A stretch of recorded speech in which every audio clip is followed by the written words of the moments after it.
Bueno, eta Arturo Elosegikin gaude, erran behar, Ibai nobait ere katedra duna zara, Ibaien inguruan, hemen ez egit Ibai edo nola deitu gauden toki oneri, gaur zurekin pixko bat, aldaketa klimatikoaren inguruan arituko gara, zure arlotik hartuta.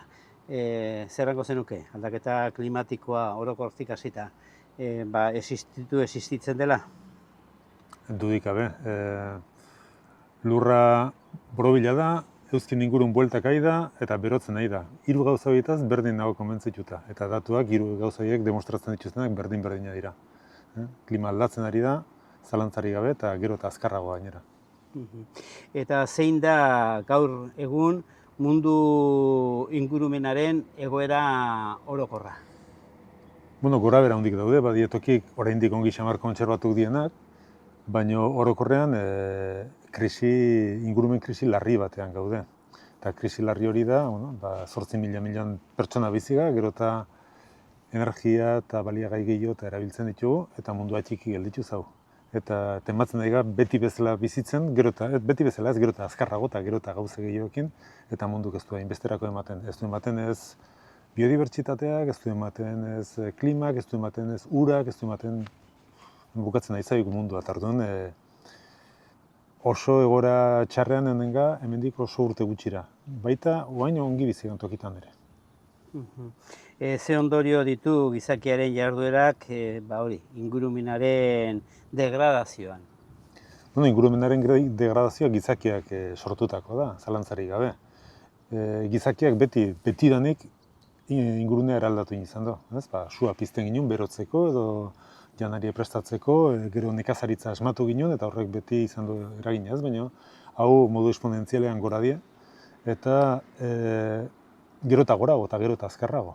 Orduan, milaka urtetan beti gauzek aldatzen joan dira, gero eta eragina handigoa izaten joan izanga, baina momentu batera aldatzen daia hainbestega eta aldako eragina dauka gutako bakoitzak, izugarrizko munduk ez duela gehiorrako ematen. Dena da hola oso gizakiak eraldatua. Erabat ezezkor ikusten dizut. Zein dira kutsadura iturri nagusiak gaur egun? Tokian tokiko aldatzen dira. Hemen esate baterako Gipuzkoan gaude, eta hemen kutsadura gehiena industriari eta trafikoari lotuta dago, hiriei bai. Nafarroko herriberan nekazaritzak garrantzia handiago da.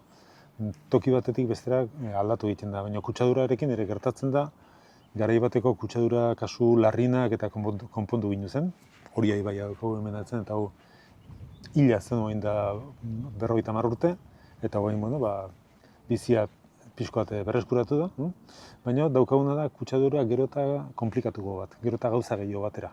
Garai baten kutsadura zen azkar esan da kaka, etxetako urzikinak eta hola gaur egun, urzikin horiekin batera kakaz gain, badizte zenbat produktu farmazeutiko eta zenbat pestizida erabiltzen ditugun eta zenbat konposatu berri arropa hiltzeko edo ezen gauzetarako sortu ditugunak eta gero jabetzen ga, horiek bere ondorio kaltegarri ere badutela.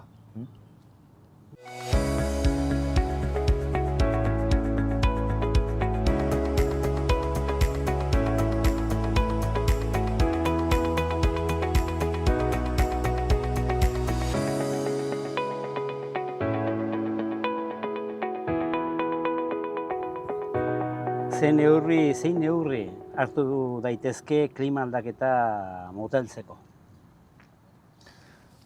Klima aldaketa moteltzeko teoria neurri asko daude. Basoak zabaltzea, mila gauza izan ditezke, baina batez ere egin beharko ginukena, ze hori da eragile nagusia eta da gure karbono isuriak murriztu, horrek esan nahi du, gure ohiturak aldatu, askoz ere gasolina, ikatz, gas, gutxi horre, hori da lehenbizikoa. Eta horrez gain ere beste gauza batzuk egin ditezke, baina batzutan saltzen dira alternatiba horiek magikoak balira bezala.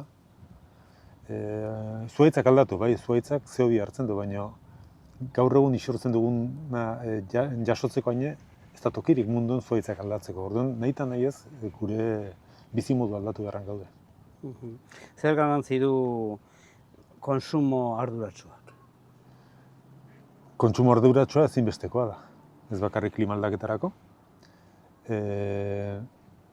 Baita, lehen esan bezala, baliabide guztien mugara ere iristen ari garelako.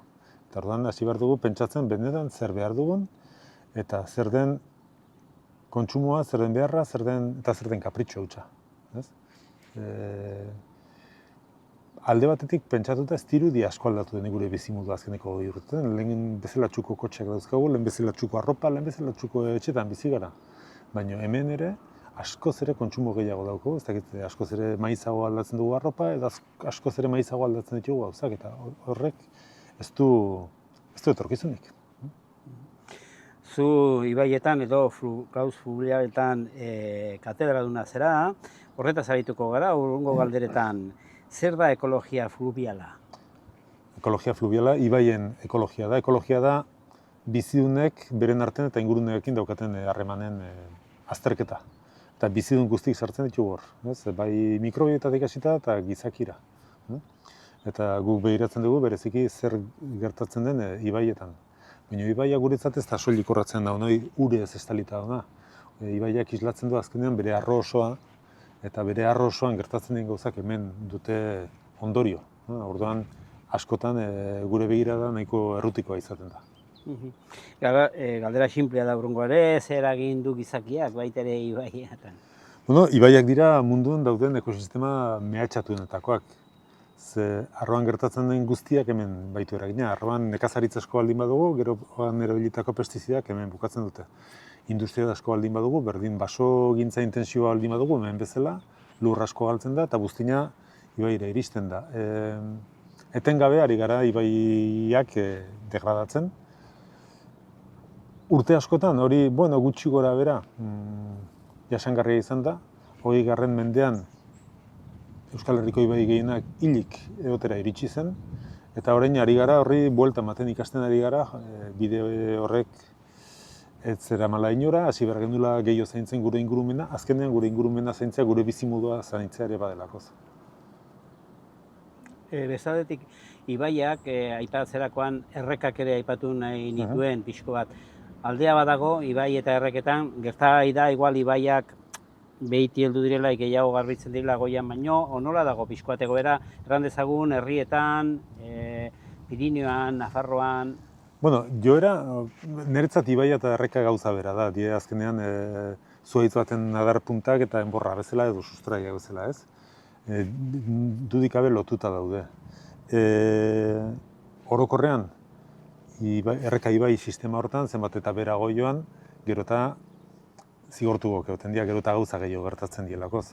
Baina badira baita ere Iturburuko errekastoak oso gaizki daudenak, eta badira ibai kozkorrak, desente ongi daudenak. Segun eta zer ari garen egiten bere arroan. Eta Euskal Herriari begira, nahiko kontraste handiak daude. Euskal Herri industriala, Gipuzkoa, Bizkaia, bereziki izugarri kutsatuta egon zen, eta hor asko hobetu da.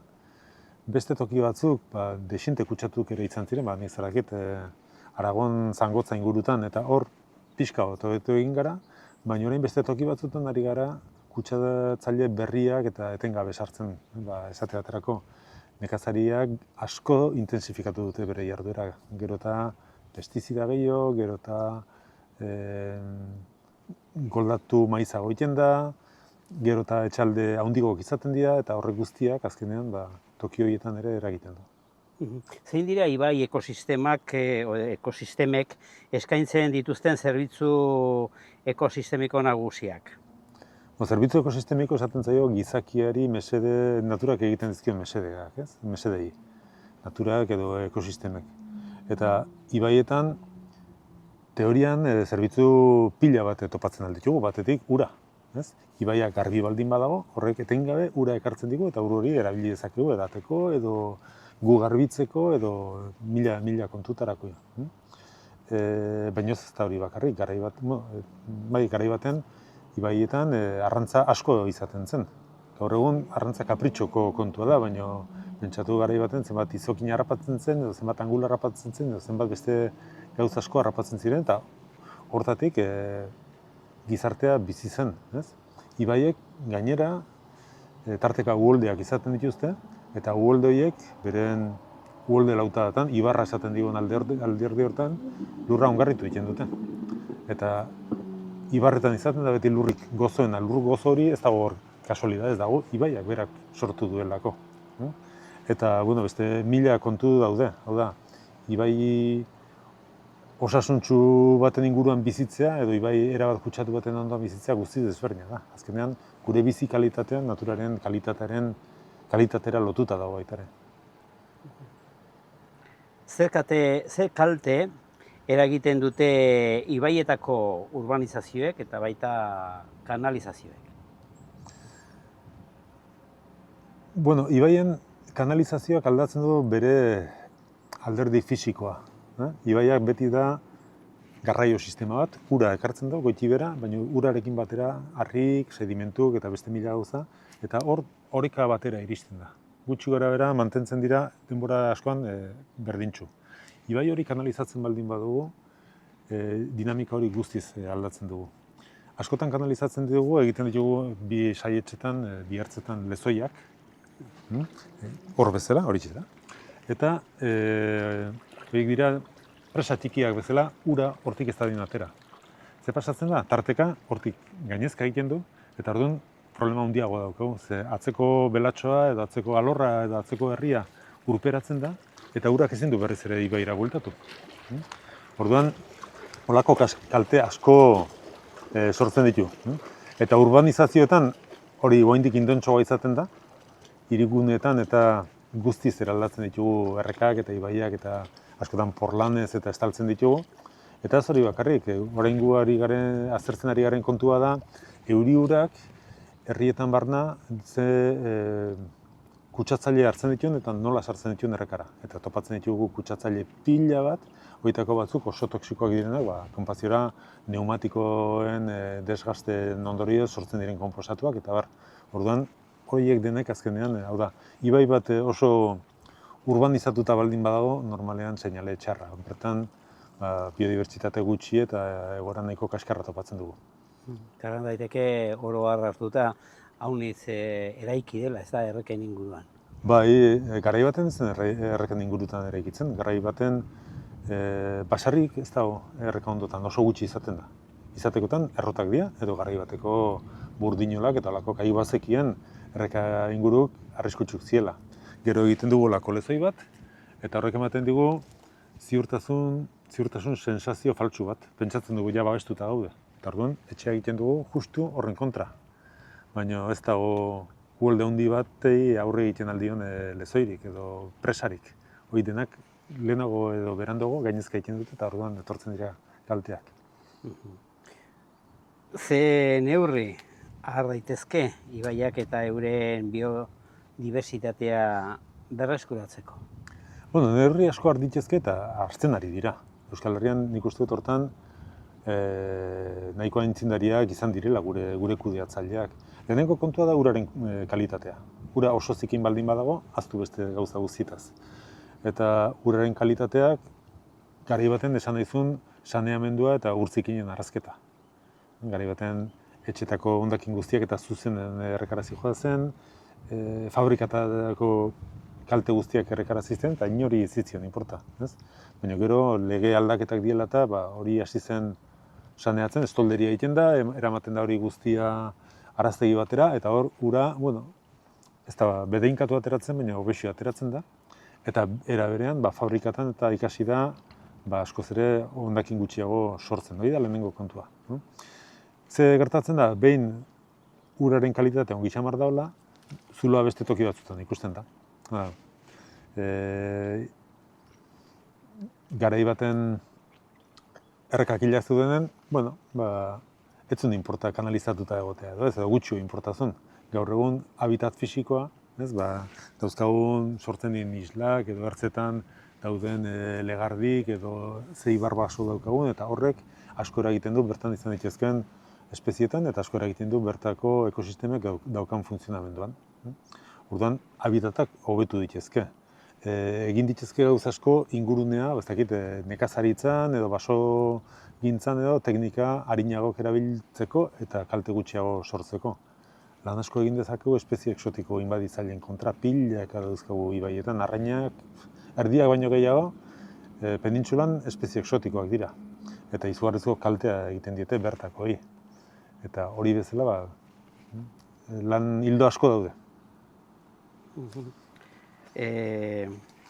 Beraz, errekak erraten zenuen, bai, hobekuntza bat izan dutela, eta gogora ekartzen dut, adibidez, garai batean errenderitik edo horretatik pasatzean, aparretan ikusten zen erreka, gaur egun gutxi ez dakit, hain kutsatua dagoen ez, baina gutxienez aparra hori ez da ikusten. Edo Tolosan, edo... Orain askoz ere apar gutxi dago. Eta gainera, badakizu zer gertatzen zen, orain da 40 urte edo batzuk hasi zienen esaten joño. Honi buelta eman beharko inioke, jende gehienak kexatu egiten zen. Zertako? Zein inparta zaio erreka? Nik hori Tolosan bizitu izan dut, Atxon Amonak hangoak ziren, eta erreka ez zitzion inori inporta.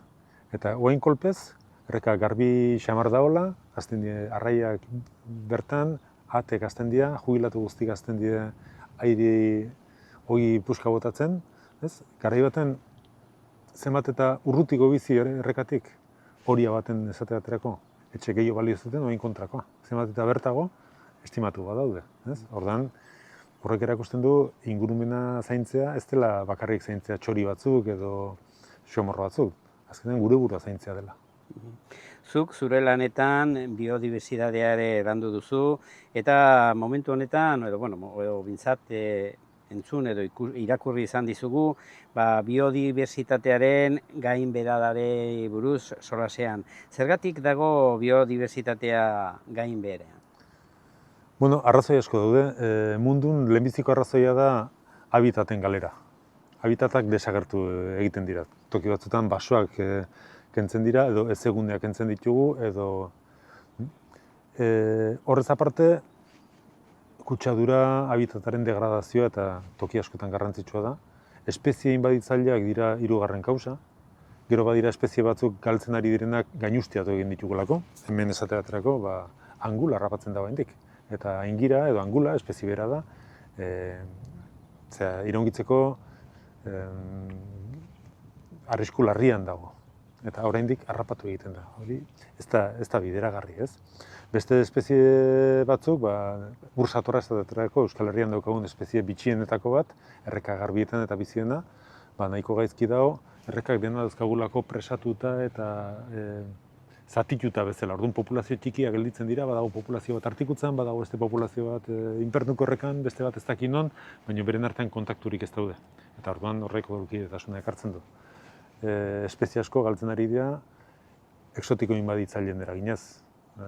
Bisoi amerikarrak izugarrizko triskantzak egiten ditu. Beraz, lehiakorragoak dire, zergatik gertatzen da hori? Hemengoak lasaiago daude, ez dituzte areriotzat hartzen, ez diote horreri buelta ematen, diot adibidez hori liztor asiatikoa, edo hainbat... Ez, hemengoak inbaditzaile dira kanpoan ere toki askotan. Bai, amorrain arrunta hemen beti hain gaizki dagona, mundu osoan inbaditzailea da. Hego hemisferioan izugarrizko kantidadetan dago, hainbat eta hainbat tokitan.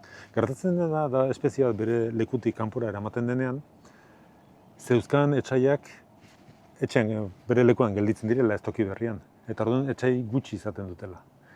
Gero denbora pasala etxai horiek ere iristen dira eta espezie horrentzat gauzak ez dira inarresak izaten. Baina askotan hori da. Tokiz kanbiatzen ditugu eta orduan abantaila daukate. Ze ondorio ditu espezieen desagerpenak ekosisteman? Ekosistemetan?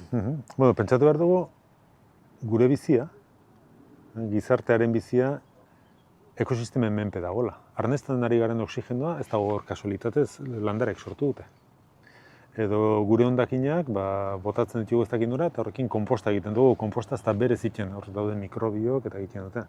Eraikitzeko edo sua egiteko erabiltzen dugun zura dena, biodibertsitatearen menpe dago, ekosistemen funtzionamenduen menpe dago. Eta ekosistemak dira oso makina komplexuk, pieza pila bat dauzkatenak, eta ez dakit, kamera honei piezaren bat kendu ezkez, igual segituko funtzionatzen. Besteren bat kendu ezkez bai, baina asko segitzen baldin badugu kentzen, azkenean nonbait funtzionatzeari utziko dio. Naturak berdin, pieza batzuk galduta ere, ez da deuse pasatzen, baina ez dakigu noiz hasiko den ekosistemen hori funtzionamendua guztiz hankaz gora jartzen. Orduan, horreri heldu zein dira biodibertsitate galeraren arrazoi nagusiak? Arrazoi horiek daude guztiz lotuta gure gizartearekin, eta lehen aipatutakoak batetik habitaten desagerpena.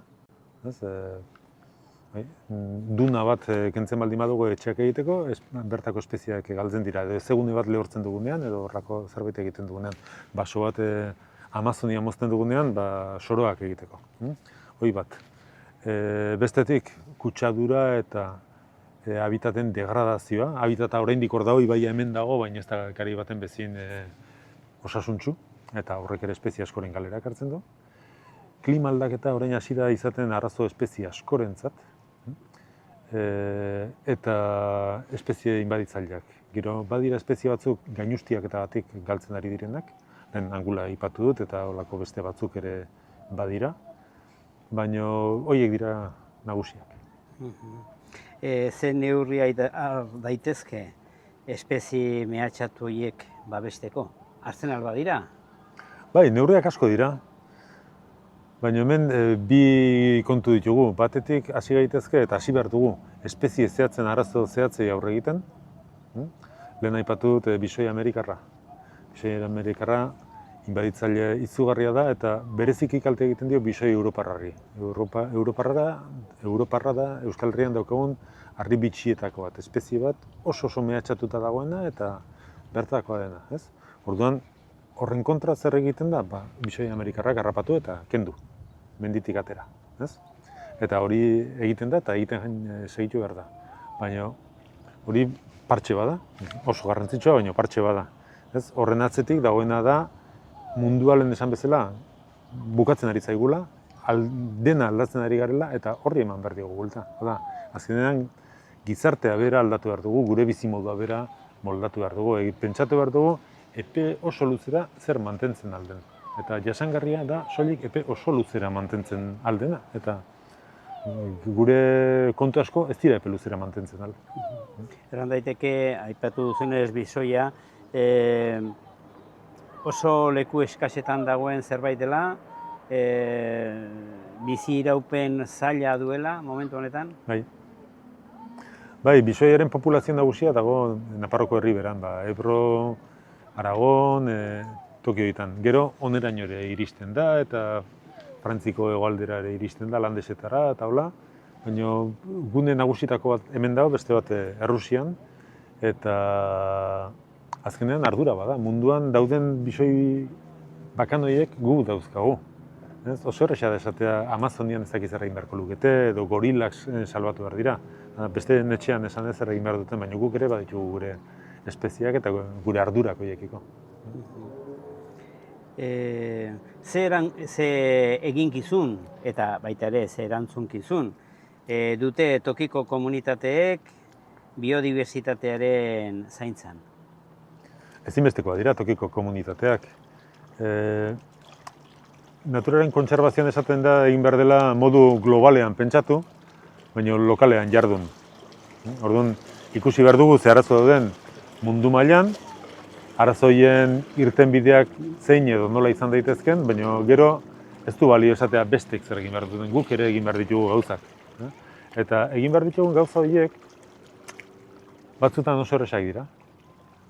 Debekatzen dugu arranoa ehizatzea. Arranoak nola ez du nila kalterik sortzen, arazorik ez. Guain, otxoekin sartzen garenean ja, eta ia beti badaukagu oso aitzaki honen bat salbuespenezko neurriak hartzeko. Eske, ezin baitugu, edo hori edo gu.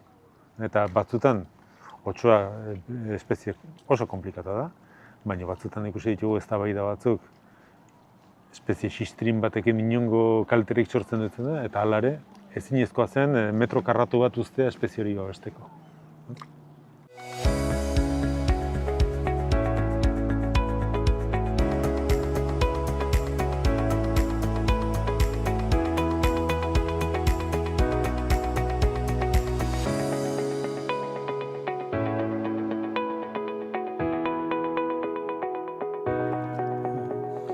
orain pixkoat jarraitzen dugu, eta zugaitz inbaditzaileak eta ibaiak baita ere horretan badituzu ja lanak eginak, eta jakitun zara zenbait zugaitz, gainera erabat, zenbait espezie erraten alda, kalteak ekartzen dituztela, horiet gaina inbaditzaileak izatez aparte,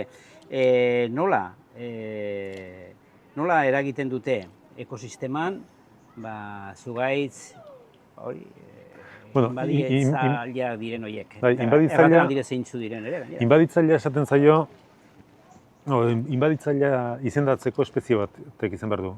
Arrotza, berez edatzen dena, berez zabaltzen dena, eta ingurumen kalteren bat sortzen duena. Eta definizio horren ariora, zuhaitz espezie mordoska bat badira inbaditzaileak. Akazia esate baterako, oso preziatua da, akaziaren egurra piketeak eta egiteko, baina inbaditzailea da, asko zabaltzen da, eta bertako espezie tokiak entzen dira. Eukaliptoare, ez dago identifikatuta edo legez ez dago izendatuta inbaditzaile, baina toki askotan edatzen ari da eta izugarrizko ondorioak dauzka ingurumenean, oso baso pobreak sortzen ditu, erreketan inpaktu handia dauka eta bar, platan ondoa eta badira besteak. Eta gero badira beste inbaditzaile pila bat zuhaitzak ez direnak, pampa belarra dela edo falopia japonika deitzen zaion beste bat, horietako asko ibai ertzetan eta bizi dira, eta azkenean egiten dutena da bertako itokiak kendu. Espezie berri bat sartzen denen, bakarren bat egin tokiak kentzen. Hori izango dira arriskuak, ze arrisku dituzte espezie esotiko inbadatzaileak, bertako landarientzat eta bertako faunarentzat? Bida, hemen Orion gaude, eta Orion hondartza ondoan badira duna txiki batzuk, azkenek urtetan berreskuratzen ari direnak. Eta oso duna gutxi daukagu Euskal Herrian, ze beden gehienak desagertu egin zirelako, ez dakit Donostia guztia edo hainbat herri dunan gainean sortu direlako, Zarautz, ez? Eta hor, hemengo Orio kontan badira hainbat espezie oso arraroak direnak ez Euskal Herrian, oso arraroak direnak penintxula mailan. Eta orain sartzen ari da espezie inbaditzaile bat, eta landare nahiko kozkor bat, ez dakit metro eta hogei dela, holako olore hori oso politi batzu dauzkena, baina dena estaltzen ari dena, eta bertako espezieak galtzen ari dira. Orduan horra ari gara auzolanean eta espezie inbaditzaile hori erauzten bertakoak kontserbatzeko. Beraz, urrungo galderari iaia erantzun diozu, ze estrategia erabil daitezke zugaitz inbaditzaileak kontrolatzeko? Inbaditzaileekin garrantzitsuna da ez hastea sartzen. Ze tamalez, espezie inbaditzaile gehienak sartu ditugu kapritxoz. Pampa belarra. Politia da. Eta orduan jarti lore zintzen eta hasi zen erabiltzen. Eta gutxi da honen horri aixa eusten zaio, eta hori asko aldatzen da baita ere gizartearekin. Baserria indarren da honen, baztan baten, pampa belarra ez da edatuko, ze baserritarra etengabean dabil segadadorarekin eta ez dakitzerekin, ez? Baina pixka bat tokia uzten denean, ez? Baserria uzten denean, orduan zabaltzen hasten da. Eta ailatzen da momentu bat, ezinezkoa dela kontra egitea. Orduan, bai, kanpainak badira, holako espeziak erauzteko eta bar, baina garrantzitsuena da hasieratik murriztea. Eta esate baterako hasi beharko genuke, lore zaintzan eta erabiltzen ditugun espeziak askoz ere gehiago kontrolatzen, askoz ere gutxiago erabiltzen. Ez da beharrezkoa Australiatik ekarritako espezie bat landatzea hemen, ze gero ez dakigu oso ongi gertatuko den. Hor, gero badaude bertako batzuk, gaur egun ja inbaditzaileak direna baita ere, ez dakite lapaitza edo lapatin eta erraten dena, horiek bertakoa dire. Bueno, lapaitza eta sasia eta horiek ez dira inbaditzaileak. Definizioz, inbaditzailea esan dago da, arrotza berez edatzen dena eta kaltea egiten duna. Eta lapaitzak eta sasik, egin dezakete kaltea edo, hori baloratu egin behar da, edo oteak eta beste hainbat. Baina, askotan... Edo alde honak balen baditu kontatu? Askotan, kontua ez da espezia bera baizik eta gizarteak zera harreman daukan espezie horrekin. Adibidez, iratze arrunta, istorra, ez? Hoi Inglaterran oso espezie kaltegarritza jotzen da. Eta gure baserritarrek oraindik estimatzen dute. bai? Moztu egiten dute eta azpiak eta egiteko erabiltzen dute. Otea guk ja ez, baina otea Galizian oraindik erabiltzen da azpiak egiteko. Orduan, ez da espezia berez ona edo txarra, da gizartearekin daukan harremana izan diteke, ona edo txarra. Gehiago lotua dago beraz ekoizpenera, ekoizpen lortu nahi den momentu batean, agian beste belar mota bat nahi da bazkatzeko, lapaitza beharrean, eta horregat, holako arrazoiengatik. Hori izan diteke eta gero baitare da landaretan bereziki testuinguruak asko egiten du. Esate baterako, gaur egun aritza ez da oso indartsu Euskal Herrin, Naparron, Ultzaman eta toki askotan ikusten da esate baterako, aritzaren ariztiak diren tokitan pagoa heldu dela, pagoa aizaiola tokiak entzen, ez? Ze aldatu da, klima aldatu da, ez aldatu da testuingurua, garai baten aritza asko landatu egiten zen, eta orduan izugarrizko ariztiak zen eta pagadi gutxi. Gero urteak egin ditugu pagoa bultzatuz, ez, goimenditan eta bar, baina pixkanaka zabaltzen ari da, eta guain pagorik hurbilena ez dakit hemen, baina ez da kilometro erdi bat, baina gutxiago da, ez? Eta hemen kostan gaudela. Vale, orduan, guain askoz indar gehiago dauka pagoa, besterik gabe gehiago daulako. Administrazioek eragin handia izan dezakete o dute, batez ere zugaitz landaketan edo eraman behar den kudeaketan eta filosofian, zer landatu, ze ez, horretan, hor nola eragiten da administrazioei, neurri onak hartzeko? Administrazioak eragin asko izan dezakete. Batzutan badute, beste batzutan uko egiten diote beren eragiteko almen horri. Asko aldatzen da lur jabetzaren arabera. Naparron, Araban herri lur asko daude, eta orduan udalek edo gobernuk edo aldundik eta zuzenean eragiten dute. Gipuzkoa Bizkaian asko ere pribatu gehiago dago, baina tamalez, Gipuzkoa eta Bizkaian dauden herri lurretan eta publikoetan ere askotan politika bera egiten da. Urdaibaiko biosfera erreserban badaude aldundiarenak diren eukalipto landaketak. Orduan zer egin daiteken, lehenengo gauza da eredua eman, ez? Erakutsi beste gauza batzuk posible direla, beste baso mota batzuk posible direla. Eta gero noski asko erregulatu daiteke. Basogintza guztiz jarduera ekonomiko onargarria da, zentzuzkoa da, baina jarduera ekonomiko guztietan bezala muga batzuk behar dira, ez dituzke ez dakitze aldapatan matarrasakin, ez dituzke ez dakitze teknika erabili, berdin basogintzan, berdin nekazaritzan edo berdin industrian. Eta hor, muga horiek hartzea administrazioari dagokio. Gaur egun oraindik eramaten den gauza da ez, adibidez pineri bat, eremu edo zati handi samar bat, momentu batean matarrasa dena saltzeko. Bai. Eta horrek kalte handiak eragiten dio ekosistemari. Matarrasa kalte izugarria sortzen du, eta lotuta dago baita ere tamainarekin. Matarrasa txiki bat, hektarea erdi batekoa, ez da inbestekoa. Azkenean, bere zerolakoak gertatzen dira, tarteka izete batek botatzen ditu ez dakit zenbat zuhaitz, ez? Baina daukagunean 10-20 hektareako matarrasa bat, beste gauza bada. Eta gero mineria aipatu duzu, hori baldin bada, gero arrobi bat egiteko, oraindik ere kalte handiagoa da.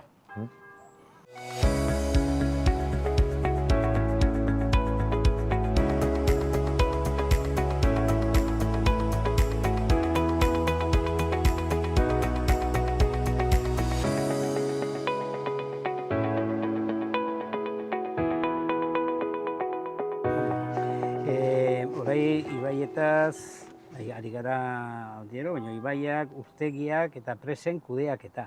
Hor ere, erran dezakegu igual Nafarroan badaudela presa batzuk, andana bat, batzu txikiak, beste batzuk handiagoak, nolakoa izan beharko luke ibai, urtegi eta presen kudeaketa jasangarria izateko. Lehenengo gauza da jabetzea ura baliagai eskasa dela. Baita Nafarroko mendian, penintsulako tokirik euritsuena izan dare, da baliagai bat eskasa. Eskasaz tarteka izaten dira lehorteak, tarteka izaten dira, eta askotan ura izan bada, baina ur hori ez da kalitatezkoa. Orduan ez da bakarrik zenbat daukagun, baizik eta nola zaintzen dugun. Bigarren kontua da, uraren ziklo osoari erreparatu behar zaiola. Ezin dugu pentsatu, bueno, hemen eginen dugu urtegi bat, edo ura hau ponpatuko dugu eta erabiliko dugu edateko, ez goian dauden fabrika guztik izan da, ura hau ez da dangarri. Eta orduan ziklo osoari erreparatuz zer egin behar da, bueno, hasi behar dugu bilatzen batetik, ura aurrezten. Eta azkeneko hamarkadatan asko aldatu da uraren kontsumoa, Gipuzkoan esate baterako dexente egin du bera.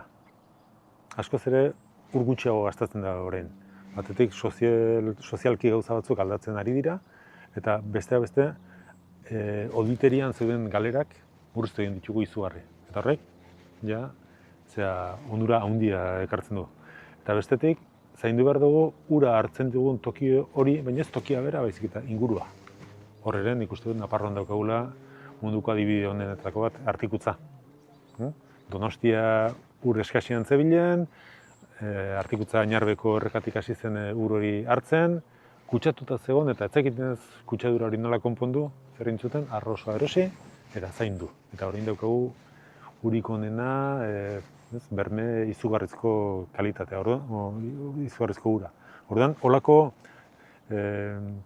lehentasunezko oinarri batzuk jarri behar dira ekosistema hauen kudeaketarako. Gero importantea da pentsatzea ekosistema edo egiten ditugun egitura hauek presak eta beharrezkoa dira, baina saiatu behar dugu presa horiek biziraupena luzatzen aldik eta gehiena. Ze gertatuko da endarako urtegia betetzen denean sedimentuz? Non jarriko dugu urrengoa? Edo eugiko urtegia betetzen denean, ez? Orduan egin behar duguna da ahalik eta bizi luzeena eman. Ezinbesteko ditugun egitura hauei. Eta hori nola lortzen da? Bueno, arroan erosia murriztuz. Zenbat eta baso gehiago eta zenbat eta gutxiago ustiatu basori, sedimentu gutxiago iritsiko da urtegira, eta hontan honek luzago iraunen du. Eta gero badago beste kontu bat, eta da presa eta olakoak pilak egin ditugu garai baten gaur egun zentzurik ez daukaten jardueratarako. Zenbat presa egin dira errota baterako. Errota orain da 300 urte desagertu zen, baina presa oraindik hor dago. Edo lehen Artikutza aipatu dudala, Artikutzako Enobietako presa, garai baten egin zen Donostia urez hornitzeko, oso tokitxarrean egin zen, eta arazoak izan zituen hasieratik, ikusita arazoiek ezin konpontzekoak zirela, berago egin zuten Añarbeko urtegia, eta orduan Artikutzakoa, Enobietakoa erabiltzari utzi zitzaion. Orain, kentzera dizte. Eta hori, ezinbestekoa da. Horako azpiegitura batek ez dauka inongo zentzurik, ez baldin badu funtzioa da betetzen.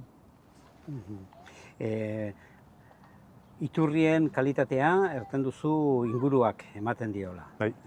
Momentu honetan, zen nolako kalitatea daukagu uretan? Bueno, 1000 iturri ditugu, eta orduan denetatik badago. Badira iturriak oso kalitate ona dutenak, eta badira iturriak, problemak ematen dituztenak nitratoekin esate baterako, nekazaritza asko tokietan nitratoa asko pilatzen da lurpean eta iturritan topatu diteke. Edo hemen Euskal Herriezean arazoak izaten ditugu koliformeak eta bakterioekin, gorotzei lotutako bakterioekin. Orduan, horrek eskatzen duena da iturriaren ingurua zaintzea, baina iturriaren ingurua ez dira 2 metro dira, eremu zabalagoa, ez dakite 1 metro edo segun ze tokitaz ari garen izketan. Zenbat eta erran daiteke hori nekazaritza edo produktu gutxiko bota, orduan eta iturri garbiagoak izango dira. Hori dudik gabe. Nekazaritzan erabiltzen ditugun ongarrien erditik gora, ez da alorrean gelditzen.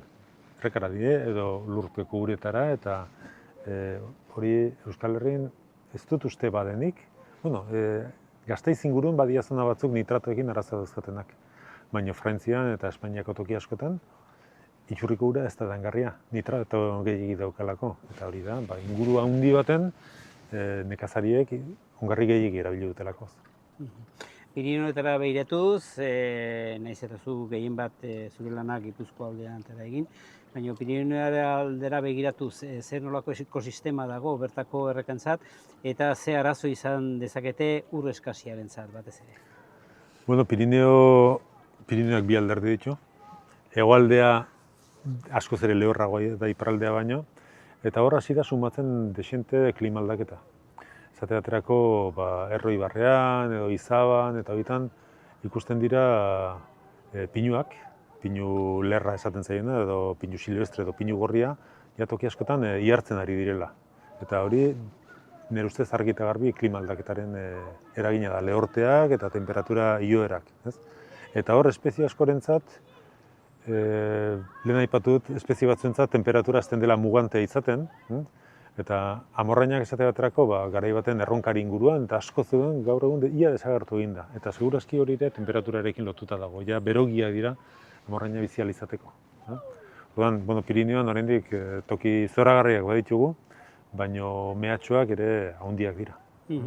Eta pixko bat itzuliz hasi garen horretara, eta ibai ondoan landatu behar diren zugaitzak, zure ustez landatu edo utzi beharko liratekenak egotea, zein izango lirateke?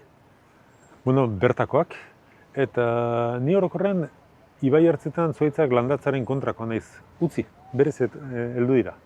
Egin behar den gauza bakarra da, Kanada baldin badabil, urrundu pixka bat, esi bat jarri edo zerbait ez adien ertzeraino iritsi, baina errekak berak ekarriko ditu haziak, eta berez komeni dena hasiko da. Normalen izaten dira altzak, litzarrak, zumarrak, eta gero beste zuhaizka espezie pila bat dira, nik zer dakit, elorrik izan dituzke, edo izan dituzke basa erramuk, gurbitzak, tokian tokiko baldintzen arabera. Baina utzi eta berez etortzen dira, eta Euskal Herrian izugarrizko ziztuan hazten da basoa.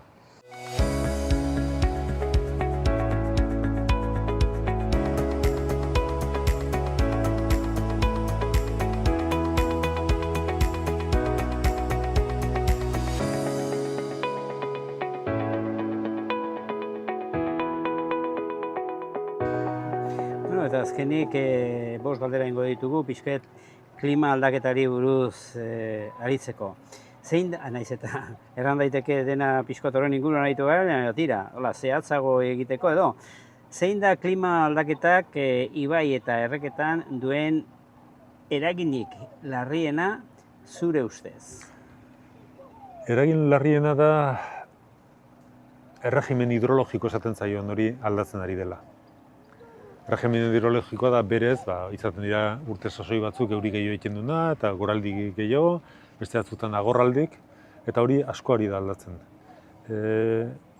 Hemen Euskal Herria ezean prezipitazioa ez da aldatu, azkeneko mendean, berdintxu botatzen du. Botatzen du konzentratugoa. Euri kantitate bera egun gutxiagotan. Horrek esan nahi du, euria egiten duen uholdeak gero eta handiagoak bihurtzen ari direla, eta atertzen duenen agorraldia gero eta luzegoak. Eta horrek izugarrizko inpaktua sortzen du bertako espeziak daudelako garai bateko erregimen horretara moldatuta. Bigarrena izango litzateke, klima aldaketak, uraren kalitatea eta kantitatean zer nolarako aldaketak eragiten ditu? Esan bezala, ziklo hidrologiko hori aldatzearekin, edo erregimen hidrologiko aldatzearekin, gero eta zailago egiten da ongi kudeatzea ur hori. Beti berdintxu botatzen duen toki batean, presa txiki batekin nahiko bada, edo bertako itxurrietan depositio txiki bat itxarekin aski izaten da herri bat hornitzeko. Baina zenbat eta agorraldi luzeagoak eta jasa handiagoak izan, batetik behar dira, kalte handiagoak sortzen dira uholdeak eta heldu direnen, eta bestetik behar ditugu gero eta presa edo depositio da handiagoak. Baina klima zenbat eta torrentzialagoa egin, presa horiek azkarrago betetzen zaizkigu sedimentuz eta gabiltza hor kurpiltzora nahiko zail batean. Uraren kudeatzaileak egiten kezkatuta daude eta arrazo ez. Eta zein izango da aurrerantzean hartuko diren neurriak sedimentu horiekin? Kentzea, baztertzea eta beste toki batzuetan jartzea, hor bertan uztea? Ez dago neurri unibertsalik, tokian tokiko neurriak hartu behar izaten dira. Batzutan, bai, sedimentu hori dezakezu eta erabili betelanak egiteko edo lur moduan, batzutan sedimentu hori kutsatuta baldin badago, hori ez diteke. Baina orokorren saiatu beharko ginuke erosia murrizten. Eta horrek esan nahi du, saiatu basoak mantentzen, pista sarea eta ongi zaintzen, ahalik eta pista gutxien egiten, baso tratamenduak sinpleak izan dituzen, ez agresibogiak eta... Zein neurri proposatuko zenituzke, ibai ekosistemak klima aldaketaren aurrean erresistenteagoak edo erresilienteagoak izateko? Ibai ekosistemak berez oso erresilienteak dira. Zerbait egana baldin badute da oso azkarra rekuperatzen direla, ze betidanik desastretara ohituta daude bertako espeziak. Eta hori da, ibaien restaurazioan eta lan egiten dugunentzat da gauzik onena. Zuk baso bat errestauratu nahi baldin baduzu, mende bat edo batzuk beharko dituzu. Erreka bat errestauratu eta urte beten ja era bat aldatu da. Izugarri azkarrak dira alde hortatik. Egin behar duguna da aukerak eman. Hasi behar dugu, hasi gara ja, ibaiak esateaterako deskanalizatzen. Eta eman ibaiari tokia uholde aldu denen behar beste zabaldu daien eta bere ibilkoa aukeratu dezan eta orduan baldintza horietan bertako espeziak askoz ere hobeki aguantatzen dute. Eta orduan gai dira klima aldaketari edo zein gauzari aurre egiteko. Problema da askotan dauzkagula bizidunak hain estresatuta daude, edozein aldaketa txikia dela horren gaineko puntila. Baina orduan, ibaietan nik uste esan dakoa, batetik, hasi habitat fisikoa berreskuratzen. Justu eserita zauden toki hori, espero dut desagertuko dela hemendik urte pare batera. Ze horratzean badago, garai baten padura izan zen toki bat, padurak dia ibaiek itsasoarekin kontaktuan sortzen dien olako lokazti, belardi, ez? Eta orain ja badago plan bat hemen Motondoko padura berreskuratzeko. Eta horrek batetik galdutako espezie batzuk eta berreskuratzea ahalbidetuko du. Bestetik aingira bezalako espezie batzui aukera gehi ematen dizkie, baina gainera orion dagoen uholde arriskua murriztuko du. Orduan holakoak egin behar ditugu, gero eta gehiago. Eta horretan joan, bizkoat gaur egun arkitekturak edo hirigintzako berreskuratzen ari da, baita ere ibaien filosofia hori, ibaiek behar duela bere tokia, zuk aipatu duzu bezala hau agian hor erabaki bat hartu da, hori egiteko. Ja alde hau kendu eta dena leku zabal bat utzi eta urak ardezala hartu behar duna. Bai, badago ja arkitektura eskola berri bat, gune urbanoak naturaren baitan asko hobeki integratzea bultzatzen duena, eta neurriak badaude eta existitzen dira eta proiektu oso politiak ikusi ditezke hemenka, baina oraindik izugarrizko inertziak daude. Oraindik ere poligono industrial bat egiten dugun aldiro, lehenbiziko gauza erreka ongi kanalizatzea izaten da. Oro har. Zure ikerketetan nola hauteman da klima aldaketaren eragina Euskal Herrian? Nola antzematen da? Ikusten dugu, ja espezie batzuk berreskuratzen ari ginenak, hasi direla arazo berriak izaten. Izokin esate baterako, ia desagertu zen Euskal Herri hego aldetik, iparralden mantendu zen, baina ez asko. Eta hor lan asko eginda eta hasi da berreskuratzen, batetik izokinak askatuz eta bestetik presak eta kenduz eta hola bere ibilbideak erraztuz. Eta momentu honetan hasi gara ikusten, bai, baina hemendik aurrera temperaturak zeitzen baldin badu berdin hilotzen, honek etorkizun kaskarra du. Eta hori bezala beste datu askotan ikusten da. Gero eta agurraldi luzego lehen esan bezala, gero eta urkolpe handiagoak eta mundua osoa ari aldatzen da horrek problemak sortzen ditu ekosistemarentzat eta noski gizartearentzat ere bai. Zein da zientzialarien eginkizuna klima aldaketaren aurka gizartea edo sensibilizatzeko, pixkoat horretan kontzientzia edo sensibilizazio izateko. Zientzialaren lehenengo lana da informazioa bilatzea, ikertzea. Ikerketa ahalik eta onena egitea eta inpaktu soziala daukaten gaietan egitea. Ez ikertzea gauza bakarrik gustatzen zaidalako, baizik eta horrek zerbait ekarriko diolako gizarteari. Baina ezin dugu hortan gelditu. Ezinbestekoa da, ze normalen zientzilariek gure ikerketak lau katuk bakarrik irakurriko dituzten aldizkarietan eta argitaratzen ditugu. Eta ez dira izaten oso testu erresak eta irakur terrezak. Orduan, bigarren partea egin behar duguna da, dakigun hori, edo topatu ditugun arazo horiek edo irtenbide horiek eta bar, gizarteari komunikatu. Eta hori, maila guztitan, guk lan asko egiten dugu, teknikariekin lan asko egiten dugu, ez dakit, alkate askorekin hitz egiten dugu, aldundiko teknikariekin, edo ura agentzia, edo Nafarroako gobernukoekin, eta hainbat kontuetan beraiekin ari gara dakigun hori eskaintzen, humiltasunetik, noski beraiek ere badakite, baina batzutan gure informazioa beharrezko izan diteke. Eta gero batez ere da gizartea oro har konbentzitzea. Ze oraindik, tamalez, jende asko pentsatzen du klima aldaketarena hori lautxorok asmatutako kontua ezote den, edo agian bai, baina erosoagoa da momentuz pasatzen utzita gero-gerokoak, ez? Eta ez dugu denborarik hortarako. Oda, gaur hartu behar ditugu erabaki oso serioak eta hortarako gizartearen konbentzimendu behar dugu, hartarako, elkarrizketak edo divulgazio testuak idaztea edo parte hartzea egiten diren jardueretan, eta hori nik uste dut gero eta gehiago gure obligazioa dela.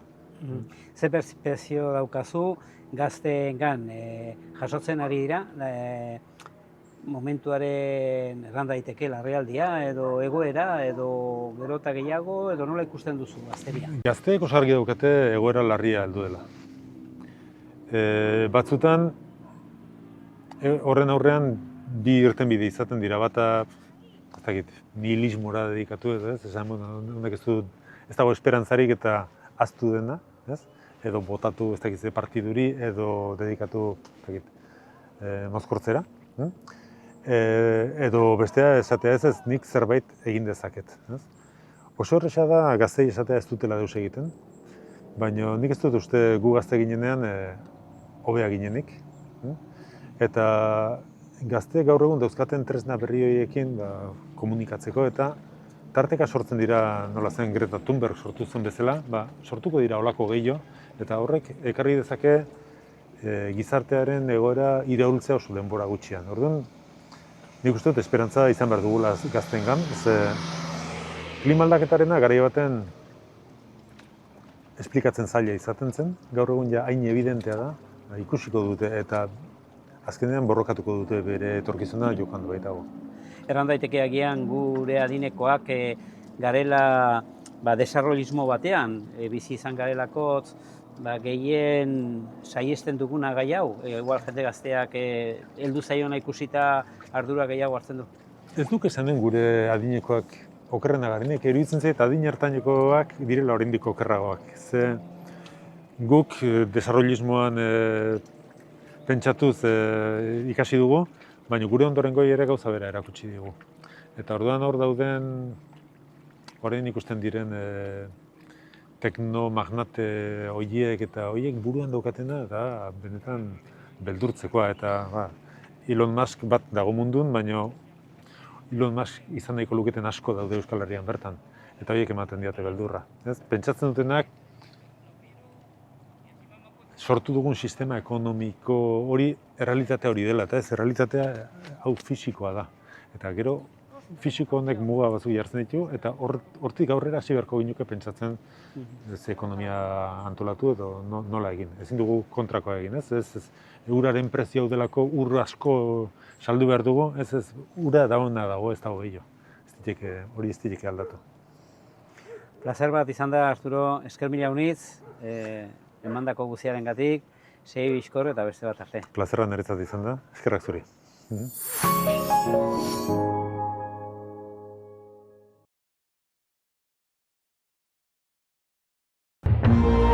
Gobierno de Navarra. Nafarroako gobernua.